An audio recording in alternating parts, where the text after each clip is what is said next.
취임 후 처음으로 방한했던 렉스 틸러슨 미 국무장관이 오늘 오후 베이징에서 중국의 왕이 외교부장을 만나 북핵 해법 등을 논의합니다. 세계에서 제일 강한 두 나라의 외교 수장의 회담, 어떤 의미가 있는지 짚어보겠습니다. 김주환 YTN 정치안보 전문기자 나와 있습니다. 안녕하십니까? 안녕하세요. 네.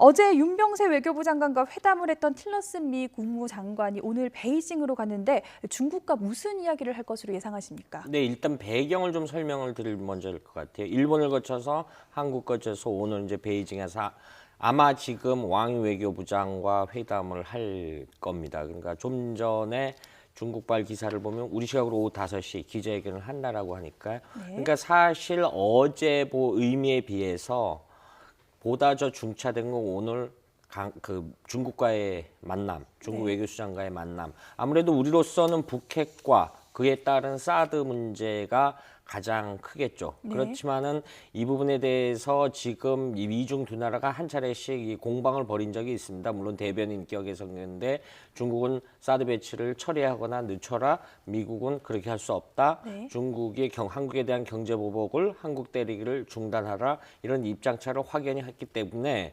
그리고 트럼프 행정부 초기지 않습니까? 어떤 네네. 기싸움에 중국에 밀리지 않으려는 이런 인상을 줄 가능성이 굉장히 크죠. 그래서 지금 진행 중인 것으로 추정되는 회담 역시 이런 네. 굉장히 좀 여러 가지 입장차를 확인하는 그렇게 전망이 되죠. 물론 돌파구도 없지 않아 있을 것으로 보입니다. 네. 그 입장차가 있을 거라고 하셨는데 각자 어떤 입장을 보일지도 한번 예상을 해보면 다시 한번 설명을 드리면은 이제 이 한국과 미국은 사드 배치가 불거진 게 북한의 핵 위협이 미사일 위협이 굉장히 강도 높게 날로 고조되고 있는 상황에서 그걸 어떤 억제하기 위한 방안으로 갖다 놓으려고 하는데 중국은 이에 대해서 레이더 문제라든가 이런 문제를 해서 동북아시아에서 미국의 군사력 영향력이 확대되는 것을 두려워한 나머지 이를 반대하고 그런데 중국의 전통적인 외교 수법 중에서 동맹의 약한 고리를 끊어라라는 말이 있습니다. 그러니까 중국 입장에서는 역설적으로 미국을 직접 공격하지 못하니까 한국을 상대로 경제 보복을 하는 이런 한국 때리기에 나서고 있는 거죠. 이러면서 엊그저께 왕 외교부장이 한 발씩 양보를 해라. 지금 중국의 입장은 북한 대 한미의 어떤 대결 구도로 보는 거거든요. 그러니까 북한은 어떤 이런 핵 문제나 미사일 문제에 대해서 중지를 하고 한국은 지금 진행하고 있는 한국과 미국 키 리졸브 훈련을 스톱해라 양보. 이게 전통적으로 중국의 이중적인 태도. 그러니까 굉장히 어정쩡한 태도를 보이거든요. 그런데 중국은 마치 이 문제에 대해서 조선반도의 비핵화를 이뤄라. 그러니까 한국과 북한을 다 양보를 하라는데 이 부분을 견지하는 차원에서 오늘 역시 이 부분을 굉장히 강조할 것이고 그다음에 육자회담에 복귀하라. 이 부분을 강조할 가능성이 굉장히 커 보이죠. 네, 방금 육자회담 재개 얘기를 하셨는데 중국에서는 굉장히 원하고 있는데 이게 쉽게 이루어질까요? 사실 육자회담이라는 이 다자간 틀이 그 전에는 한반도 문제에 있어서 북미 간 직접 대화를 원하거나 미일 북일 회담이라 남북 회담이나 이런 형태에서 중국이 소외된 측면이 없지 않아 있어서 그래서 자기들이 논의를 한 것이 많은 게 육자회담 틀인데 2003년도부터 만드는데 사실 시간만 끌었고 북한으로 하여금 핵 능력을 고도화시키는 계기를 했기 때문에 미국과 우리 정부의 입장은 기본적으로 그거 시간 낭비다. 안 하겠다. 복귀 안 하겠다. 이런 부분이다. 단 전제 조건이 있죠. 북한 비핵화를 전제로 약속을 한다라면은 회담에 복귀를 하겠다라는 것을 은연중에 중국에다 신호를 보내고 있는데 중국은 이 부분에 대해서 대담을 안 하죠. 그런데 중국이 한반도 문제에서 주도권을 잡기 위해서는 육자회담이 중국 입장에서는 굉장히 크기 때문에 중요하고 중국은 역시 이 문제를 왕 외교부장이 이야기를 하고 그다음에 오늘 지금 화면은 아직 안 들어왔습니다만은 굉장히 주목해야 할 인사가 양제쯔 외교담당 국무위원입니다. 과거 부총리급인데 과거 주미 대사를 굉장히 오래 지낸 사람이어서 중국 외교가에서는 보면 미국을 가장 잘 이해하는 인사로 분류되는 거거든요. 네. 이 사람을 만난다라고 하거든요. 이 사람을 만났기 때문에 보다 왕이 외교부장보다 훨씬 중국 공산당 입장에서는 정책 결정을 더 쉽게 할 수 있고 선택의 폭이 넓힐 수 있는 네. 이런 이야기들을 논의할 가능성이 굉장히 커 보이죠. 네.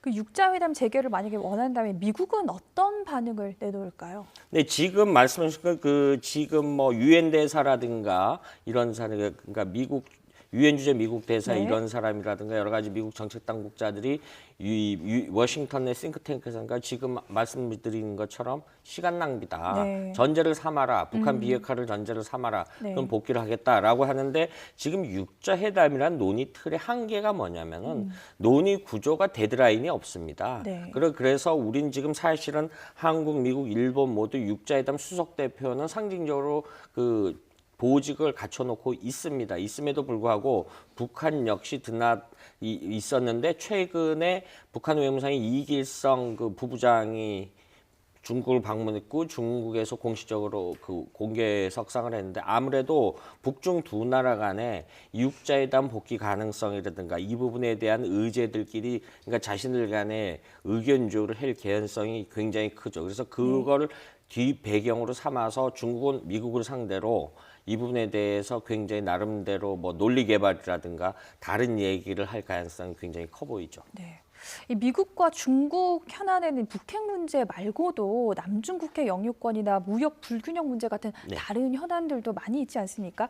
이런 현안들과 북핵 문제가 서로 얽혀 있는 측면은 없습니까? 지금 굉장히 강하죠. 그 남중국해 문제라든가 동중국해 센카쿠 열도 문제 이런 부분이 있는데 이게 왜 얽혀 있냐라면은 2010년도에 천안함 폭침 사건 이후에 네. 우리 병사들 48명이 사망을 했습니다. 그때 유엔 안보리 결의안이 나오질 않았습니다. 의장 성명으로서 우리는 굉장히 했는데 그때 미국과 중국이 딜을 했습니다. 뭐를 했냐면 이란 핵 문제 때문에 중국의 거부권 반대 의사가 하지 말아달라는 요청을 했는데 중국이 그걸 받아들였습니다. 그러니까 지금 다시 말하면 남중국해 문제라든가 남중국해에서의 중국과 미국이 대치하고 있고 어떤 환율 문제 이런 문제에 대해서 그 사드 문제가 오히려 협상의 테이블에 올려 있는 그러니까 어떤 마지못해서 미국이 배치 시기를 좀 더 다소 늦추겠다. 네. 이런 개연성을 배제할 수 없죠. 그 근거 중에 하나는 어제 틸러슨 국무장관의 발언 중에 모든 옵션을 다 검토하겠다라고 그랬거든요. 네. 이거는 대화도 검토할 수 있겠는데 그런데 그런 상황은 우리한테 굉장히 우리 국익에 반하는 그 어떤 결정이 되겠죠. 그런데 공교롭게도 미국과 중국의 정상회담이라든가 정책 결정은 보이지 않게 이 동북아 안보의 가장 향배를 결정짓는 움직임이기 때문에 그래서 오늘 미국과 중국의 외교수장의 만남이 그만큼 중요하다 이렇게 정리할 수 있을 것 같아요. 만약에 미국과 중국 두 나라가 사드 배치 문제를 놓고 일종의 거래를 할 경우에 가장 이득을 보는 것이 북한이 될 가능성이 높은데 이것과 관련해서는 어떻게 그건 생각하십니까? 역시 그 사드 문제가 나온 계기가 북한의 핵 고도화 위협인데 북한은 지금 이 부분에 대해서 그 북한 입장에서는 꽃놀이 패를 들고 있다 이렇게 설명드릴 수 있습니다. 북한은 최근에 이제 6차 핵실험 준비를 위한 움직임이 그 보이고 있고 그 5차 핵실험보다 굉장히 규모가 150배 이상 큰 이건 수소폭탄을 의미하는 거거든요. 그런데 중국이 견제를 하나도 안 하고 있습니다. 견제를 안 하고 있는데 중국이 견제를 안 하는 근본적인 이유는 북한을 굉장히 옥죄했을 때 대량 난민들이 중국 내로 탈출할 가능성이 높기 때문에 이 부분을 견제를 하는 거거든요. 근데 우리 시각으로 보면은 중국은 굉장히 전략적 오판을 하고 있는 거죠. 오판을 한다라는 의미는 북한으로 하여금 북한은 그 틀 내에서 자기들이 하고 싶은 걸 다 하는 그런 상황이죠. 그러니까 결론적으로 미국과 중국이 어떤 사드 배치라든가 이런 현안에 대해서 유보적 입장을 보인다라고 하면은 말은 안 하지만 사실상 이득은 북한이 될 수 있고 그 근거 중에 또 다른 근거 중에 하나 어제 보십시오. 어제 윤병수 외교부 장관하고 만나는데 중국이 지난 1월 7일 날 자신들이 먼저 발표를 했었습니다. 올해 안에 북한산 석탄 수입을 우리가 전면 금지한다. 그런데 어제 마치 보라는 듯이 이 중국 상해 앞에 닝보라는 항이 있는데 그 석탄 수입항이거든요. 거기에 공해상에 중국 화물선 10척이 대기하고 있다가 마치 한꺼번에 들어가서 하역을 한 게 포착이 됐죠. 그러니까 중국은 한반도 문제에 있어서 굉장히 이중적인 태도를 보인다. 이 부분을 다시 네. 한번 강조드리고 싶습니다. 네, 이 미국이 그동안 추구했던 이 전략적 인내 이 정책이 끝났다는 틸러슨 미 국무장관의 발언도 사실 중국을 겨냥한 게 아니냐 이런 지적이 많았는데요.